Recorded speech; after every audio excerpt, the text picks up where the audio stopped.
జనం టీవీ దుమ్ములేపే ముచ్చటల శ్రీశైలం తాత మంచి మంచి ముచ్చట్లు పట్టుకొస్తుంది కదా చేత ఇయ్యాల చూత అంత తయారున్నట్టే కదా రైట్ ముచ్చటలో పోదాం. ఇక ఏడైనా ఇప్పుడు ఒడ్లు అడ్డగోలుగా మండుతున్నాయి కదా, పండటానికి ఏం చేస్తుంది ప్రభుత్వమే కొన్ని ఐకేపీ సెంటర్లను ప్రారంభిస్తున్నది. ఇక ఐకేపీ సెంటర్ల కాడ ఎట్లా ఏం కథ ఇక ఏడ చూసినా ఈడ ఎక్కడ ఇదో సోక్ అయిపోయింది అనుకోరాదు. ఈ వాళ్ళని పిలిచి వీళ్ళని పిలిచి వాళ్ళు చేసేది ఏమి లేదు, రైతులకి ఇంత ఏదో ఒకటి ఇస్తే అయిపోతుంది. కానీ ఈడ ఏం జరుగుతుంది, నన్ను విలువలేదంటే నన్ను విలువలేదని కొట్లాటలు వస్తున్నాయి అనుకోరాదు. ఇగో గట్లనే ఈ ఐకేపీ సెంటర్లో కూడా కొట్లాట వచ్చింది. మరి ఎందుకు కొట్లాట వచ్చింది ఏం కథ, ఈ అధికారం ఉన్న మమ్మల్నే విలువలేదా అని చెప్పి ఇగో ఇంత పని చేసారు అనుకోరాదు. నారాయణపేట జిల్లా మక్తల్ మండలం ముష్టిపేన అనే ఊళ్ళో ఇగో ఐకేపీ సెంటర్ను ప్రారంభిస్తున్నారట అధికారులు. ఏమి లేదు ఇక కాంగ్రెస్ వాళ్ళు అంటే ఆడికి అసలే పిలవలేదట. ఎక్కడిది మా ఎమ్మెల్యే సభను విలువక మమ్మల్ని విలువక మీరెట్లా సాల్వ్ చేస్తారని చెప్పి ఇగో ఆఖరికి కాంటనే ఎత్తుకొని పోయిరాట.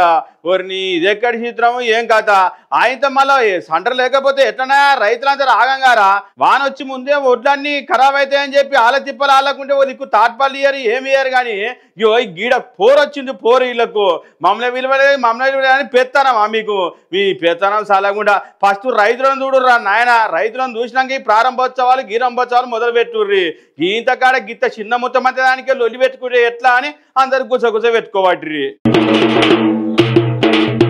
ఎల్కతుర్తి కాడ ఇక మీటింగ్ పెడతా అని చెప్పారు కదా, అదే నువ్వు ఇక టీఆర్ఎస్ బీఆర్ఎస్ ఇంత రజోత్సవ సభ పెడతా అని పెద్దగా చెప్పి ఎక్కడిది ఏం తక్కువ 100 కోట్లతోటి ఇక గిట్లా వేస్తున్నా అని చెప్తుర్రు.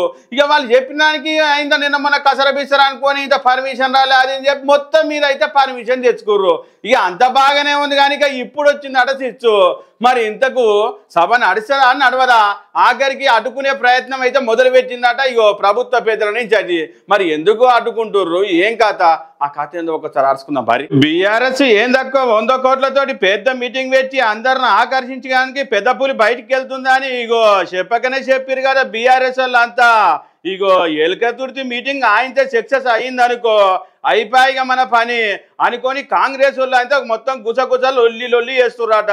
మరి ఎట్లా చేయాలి ఏం కథ, బీఆర్ఎస్ మీటింగ్ మొత్తం మీద సక్సెస్ కాకుండా అడ్డుకోవాలని చెప్పి ఇగో ఈ తీరుగా ప్రయత్నాలు మొదలు పెట్టిరట. అదేనులా మన ఇరిగేషన్ శాఖ మంత్రి వాళ్ళు ఉన్నారు కదా అప్పుడు పోయిన సారులకు గాళ్ళ మీద ఈ కాళేశ్వరం ఎంక్వైరీ అని చెప్పి మళ్ళా కమిషన్ మీద మొత్తం ముంగడికి వచ్చి ఇగో ఈ ఎంక్వైరీ మొదలు పెట్టి వీళ్ళని తీసుకుపోయి 4 వద్దులు అటు పక్కకు గుంజుదామన్న ప్రయత్నం అయితే మొదలు పెట్టిందని అనుకుంటుర్రు. మరి చూడాలి బీఆర్ఎస్ మీటింగ్ వాళ్ళది నడుస్తుందా, మరి కాంగ్రెస్ వాళ్ళ ప్రయత్నాలు ఫలిస్తాయా. మొత్తం మీద ఏది ఏమైనా కూడా ఎల్కతుర్తి సభ సక్సెస్ అవుతుందని చాలా మంది అయితే గుసగుస పెట్టుకుంటుర్రు. జనం టీవీ దుమ్ములేపే ముచ్చటల్లా ఇంకో ముచ్చట, ఇక ఏడ చూసినా ఈ గవర్నమెంట్ ప్రభుత్వాలు ఏం చేస్తున్నాయి, ఈ ప్రభుత్వం ఆ ప్రభుత్వం అని కాదు, ఏ ప్రభుత్వం వచ్చినా కూడా ఈ కాంట్రాక్ట్ విధానాన్ని పెద్దగా తెచ్చింది అనుకోరాదు. ఈ అప్పుడు ఆ ప్రభుత్వాలు కాంట్రాక్ట్ విధానం చేస్తే ఇప్పుడు ఈ ఉన్న ప్రభుత్వం ఏం చేస్తుంది, ఈ కాంట్రాక్ట్ వాళ్ళని తీసేసి నేను మంచిగానే ఉద్యోగం ఇస్తా అని చెప్పుకొచ్చిండు గప్పట్ల. మరి ఇప్పుడు ఆ సార్ అట్లా చేస్తుండా చేస్తలేడా. ఇగో మరి ఈ జేఎన్టీయూ కాడ ఈ కాంట్రాక్ట్ ప్రొఫెసర్ల లొల్లి 4 వద్దుల నుంచి నడుస్తుందట. మరి ఏం కథ ఓ సారు జర చెప్పు ఏంది కథ ఏంది అసలు. 2.5 దశాబ్దాలుగా యూనివర్సిటీల్లో అసిస్టెంట్ ప్రొఫెసర్గా పనిచేస్తున్నటువంటి ఒప్పంద సహాయ ఆచార్యుల్ని రెగ్యులరైజ్ చేయాలన్న తలపుతో తలపెట్టిన నిరసన కార్యక్రమాలు శాంతియుతంగా నిర్వహిస్తున్న క్రమంలో ఉస్మానియా యూనివర్సిటీలో ఈరోజు జరిగినటువంటి దమనకాండను మేము జేఎన్టీయూ అసిస్టెంట్ ప్రొఫెసర్ అందరం ముక్తఖండంగా ఖండిస్తున్నాం. శాంతియుతంగా తమ హక్కుల కోసమై నినదిస్తూ శాంతియుత పందాలో ఎటువంటి అవాంఛనీయ సంఘటనలు జరగకుండా శాంతియుత పందాలో వాళ్ళు ప్రజాస్వామ్య పద్ధతిలో నిరసన వ్యక్తం చేస్తుంటే ఓయూ వైస్ ఛాన్సలర్ అప్రజాస్వామిక పద్ధతిలో వాళ్ళని అక్కడి నుంచి అరెస్ట్ చేయడం, పోలీస్ స్టేషన్ తరలించడం, ఒక ఉద్యమాల గడ్డపై ఉపాధ్యాయులను అరెస్ట్ చేయడం సిగ్గుగా భావిస్తూ గదులా ముచ్చట కాంగ్రెస్ ప్రభుత్వం ఇచ్చిన మాట తప్పి తమను మోసం చేసిందని జీవో 21ను రద్దు చేసి తమకు ఉద్యోగ భద్రత కల్పించి రెగ్యులరైజ్ చేసేంత వరకు సమయం ఆపమని కాంట్రాక్టు లెక్చర్లు అయితే గట్టి కూసురు. మరిగా జనం టీవీ దుమ్ములేపే ముచ్చటల్లా శ్రీశైలం తాత ఇంకో ముచ్చట పట్టుకొచ్చిండు. ఆయన ఇప్పుడు వరంగల్ బీఆర్ఎస్ సభకు ప్రజలను ఏ తీరుగా తరలించాలన్న విశ్వ ప్రయత్నాలు అయితే ఇగో ఏ విధంగా చేస్తుండో మనకు తెలుసు. అదేనులా గోడల మీద రాతలు అయితే ఇష్టం వచ్చిన రాతలు రాస్తున్నారు అనుకోరాదిగా ఎటు పెట్టి మొత్తం మీద ఈ పబ్లిసిటీ కోసం ప్రయత్నాలు బీఆర్ఎస్ మొదలుపెట్టింది. ఇక దానికి తగ్గట్టు మన కాంగ్రెస్ వాళ్ళు వీళ్ళు కూడా విశ్వ ప్రయత్నాలు మొదలుపెట్టిరు అనుకోరాదిగా. వీళ్ళని ఎట్లా అడ్డుకోవాలి, ఏం కథ, వీళ్ళ కథ ఏంది అని వీళ్ళు ముంగడికెళ్ళి రాసుకుంటూ పోతే వెనకకెళ్ళి వాళ్ళు చేసుకున్న పని చేసుకుంటూ వస్తున్నారు అనుకోరాదు. మరి వెనకకెళ్ళి వాళ్ళు ఏం చేస్తారో చూసేద్దాం పారి. సూషిరు కాదుల్లా అగ్గో వీళ్ళు వెనక ముంగడికెళ్ళి అగో సూషిరు కాదుల్లా అగో చెలో వరంగల్ 27 ఏప్రిల్ 2025 అని ఇగో కలర్ రాతలు మంచిగా మొత్తం మెరిసేటట్టు మంచి వాల్ పోస్టర్లు గమ్మత్తుగా ఉన్నాయి అనుకోరాదు. మస్తు మజా వస్తుంది, బీఆర్ఎస్లకైతే ఉత్సాహం వస్తుంది.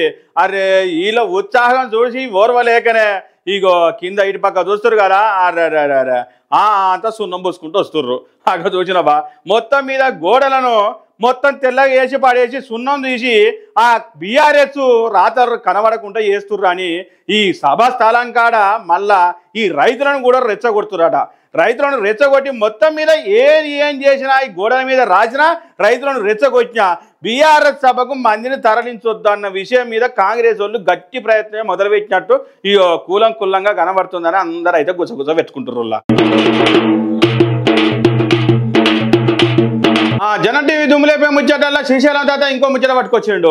ఆయనతో ఇప్పుడు ఎవరికన్నా 1 తారీఖు కాగానే జీతం వస్తేనే జర మనసు నిమ్మలం ఉంటుంది, చేసిన పనికి జర ఫలితం దక్కితేనే మంచిగా అనిపిస్తుంటుంది.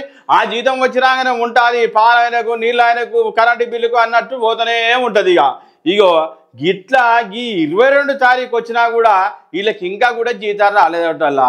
అరే వీళ్ళకి ఇంకా జీతాలు రాలేకపోతే వాళ్ళకు ఎంత కష్టం ఉంటుందో ఇక తెలుసుగా. జీతం రాకపోతే మళ్ళీ ఇగో ఈ మున్సిపల్ కార్మికుల కాట మరి ఏడ ఇంకా జీతాలు రాలేదు ఏం కాదు. ఒకసారి చూసేద్దాం పరి. 22 తారీఖు వచ్చింది, మాకు ఇదివరకు జీతాలు లేవు. మా ఇంటికాడ మాలక్షితులు కానీ వాళ్ళు ఇంట్రెస్ట్ తీసుకున్నాం, వాళ్ళు వచ్చి మీద పడుతున్నారు. మాకేమో తిండికే ఇంట్లో మొత్తానికి అయిపోయినాయి.